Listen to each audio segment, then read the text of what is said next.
The Young and the Restless Tuesday, September 23rd recap. Kyle's public meltdown over Audra. Claire wants to try more men. The Young and the Restless YNR recap for Tuesday, September 23rd, reveals that Kyle Abbott, Michael Mealer, will have a public meltdown over Audra Charles, Zuleika Silver. While Claire Newman, Haley Aaron, considers the idea of trying more men to get additional romantic experience. At Crimson Lights, Claire will bump into Holden Novak, Nathan Owens, and learn his flight to Los Angeles was delayed until morning. Holden will offer Claire a sympathetic ear, so she'll complain about Kyle trying too hard to fix things.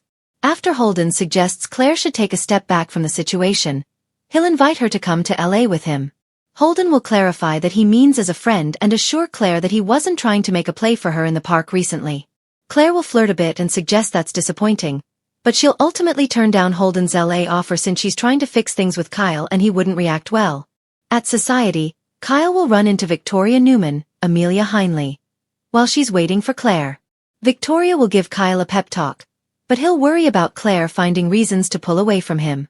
Once Claire and Holden walk in the restaurant together, things will get awkward. Holden will meet Victoria and do his best to charm her, but Kyle definitely won't be happy about his presence. Although Kyle will want to speak with Claire alone, she'll pretend she's got business to discuss with Victoria. Kyle will suggest breakfast tomorrow instead, so Claire will agree to that. After Kyle exits, Holden will turn down an offer to join Victoria and Claire at their table. Instead, Holden will head over to the bar to wait for his takeout. That'll give Claire a chance to confide in Victoria, so she'll talk about wanting to run away from Kyle despite her desire to fix things. Victoria will acknowledge that Kyle can feel Claire pulling away based on his earlier comments. Claire will eventually hint about someone else getting under her skin, so Victoria will realize she means Holden. As Claire mulls over the situation, she'll suggest maybe she just needs more relationship experience before committing to one person for the rest of her life. Claire will seem giddy and laugh a bit after Holden raises a glass in her direction on Tuesday's YNR episode. In the Jazz Lounge, Sally Spectra, Courtney Hope, will give Audra updates on Billy Abbott, Jason Thompson, destroying all their Abbott communications plans with his selfishness. Once Sally gives Audra all the latest news, Audra will refuse to let them feel sorry for themselves with a pity party. There'll be some brainstorming as Sally and Audra decide to partner up on the next big thing. Audra will also quiz Sally about where things stand with Billy and acknowledge that she let her own ambition ruin her romance with Nate Hastings, Sean Dominic. After Kyle heads to the bar and starts drinking, Sally will give Audra a nudge to apologize to him. Audra will refuse, but Sally will still try to set that apology in motion when Kyle stops by their table. Kyle will act like Abbott Communications getting derailed was for the best since it was on the road to ruin with Audra involved anyway. Kyle will also assume that Sally is the only person left in town willing to even talk to Audra. As for Audra's apology, she'll only be sorry that it's taken Kyle so long to hit rock bottom and that she aided in Claire's heartbreak. Audra will also suspect that Claire's off having a Vesper with Holden, so she'll continue to push Kyle's buttons. Sally will try to settle Kyle and Audra down as the fight escalates, but Kyle will still go on a tirade. Although Kyle may be alone tonight, he'll warn that Audra's going to be alone for the rest of her life since no one needs her, wants her or cares what happens to her. The Young and the Restless spoilers say Kyle and Claire have more romantic issues ahead of them, so stay tuned. The Genoa city skyline glistened in the autumn morning sunlight, but inside the bustling halls of society, storm clouds were already gathering. Kyle Abbott's temper, usually restrained under a corporate smile and a polished demeanor, was about to break loose in a way that left everyone whispering long after the champagne glasses had been cleared. Kyle's public meltdown. Kyle had been circling Audra Charles for weeks like a moth to a dangerous flame. She was intoxicating, confident, sultry, and manipulative in a way that reminded him of every bad decision he had ever made. Yet Kyle couldn't stay away. The tension between them, both professional and personal, had built into something combustible. That Tuesday afternoon, Audra strolled into society wearing a fitted emerald dress that commanded the room's attention. She was laughing with Nate Hastings, who had joined her for what looked suspiciously like more than a business lunch. Kyle walked in just in time to see Audra lean across the table, her hand brushing against Nate's arm. It was enough to set him off. "Really, Audra?" Kyle's voice cut across the restaurant, sharper than any knife in the kitchen. Diners froze mid-bite, and waiters exchanged worried glances. Audra, never one to lose her poise, tilted her head. "Kyle, darling, it's called a meeting." Something you might want to try having instead of tantrums. But Kyle was past the point of cool. He stormed over, grabbing the attention of everyone in the room, including Abby, who rushed out of the kitchen when she heard the commotion. You think you can play me? You think you can use me as your stepping stone while you cozy up to Nate? Kyle spat, his voice cracking with raw frustration. I'm not your pawn, Audra. The room gasped as his voice rose, echoing off the polished walls. Abby tried to step in, but Kyle kept going. You strut around like you own this town, but guess what? You're nothing but a manipulator looking for your next victim.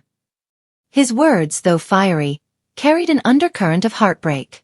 It wasn't just about business. It was personal. Deeply personal.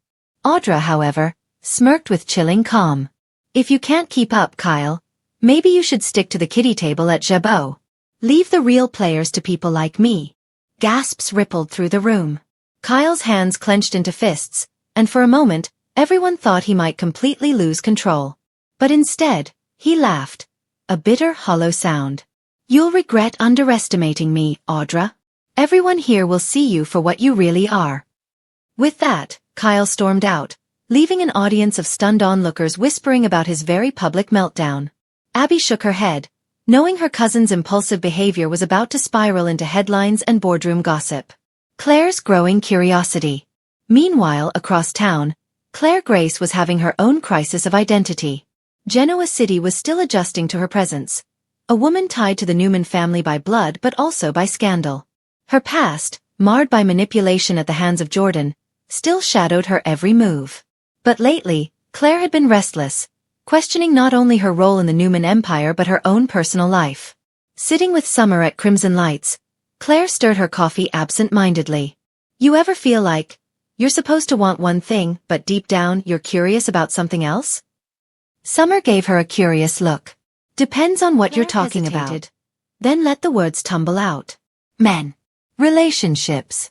I keep thinking I've got to be careful, cautious, because of my history. But part of me just wants to try more. Different people. Different experiences. Summer nearly choked on her latte. Claire, are you saying you want to date around? Because let me tell you, in this town, that can get messy fast. Claire smirked, a spark of rebellion lighting her usually guarded expression. Messy doesn't scare me anymore. I've been through worse. What scares me is not knowing what I want. I don't want to settle for the first guy who treats me kindly just because it feels safe. I want to see what's out there. I want to know who I am when I'm not living under someone else's control. Her words carried a weight Summer couldn't dismiss. It wasn't recklessness. It was the sound of a young woman trying to reclaim her life. Summer sighed. Just promise me you'll be careful. This town chews people up when it comes to love triangles, let alone love webs. Claire laughed softly. Maybe that's exactly what I need, to get caught up in the chaos. To make my own choices, even if they're the wrong ones. Crossroads ahead. As Tuesday unfolded, whispers of Kyle's outburst spread quickly. Victor Newman, hearing about it from a trusted associate, shook his head. The Abbott boy is losing control. That makes him dangerous. And dangerous men are easy to manipulate. Audra, ever calculating, considered how she might twist the meltdown to her advantage. To her, Kyle's emotional explosion was proof she had gotten under his skin, and that made him both a liability and an opportunity. On the other hand, Claire's quiet rebellion was stirring curiosity among the young men of Genoa City. Noah Newman had already noticed her confidence growing. Johnny Abbott, still figuring out his own path, seemed intrigued by her honesty. Even Chance Chancellor, though older and wiser, found himself oddly protective when she crossed his path. For Claire, the horizon was wide open, but for Kyle, the walls were closing in. His meltdown had left him vulnerable, exposed, and ripe for both enemies and family critics to exploit. A dangerous intersection. By evening, Kyle sat alone in the Abbott mansion, nursing a glass of whiskey. Jack entered quietly, watching his son with concern. You embarrassed yourself today, Jack said bluntly. And you embarrassed this family. Kyle winced. I don't care, Dad. Audra, she's playing me. She's playing everyone. And I'm not going to sit back and let her. Jack sighed, placing a hand on his son's shoulder. You've got to think strategically. Public meltdowns don't win wars. They hand your enemies ammunition. Kyle met his father's eyes, his voice heavy with both determination and pain. Then maybe it's time I stopped playing nice. Maybe it's time I fought fire with fire. Meanwhile, Claire gazed out her apartment window, her reflection merging with the city lights. She whispered to herself, "No more cages. No more fear. This time I choose." In Genoa City, choices always came with consequences. And by Tuesday's end, both Kyle and Claire had set themselves on paths that promised passion, danger, and the kind of drama that would keep the entire town buzzing.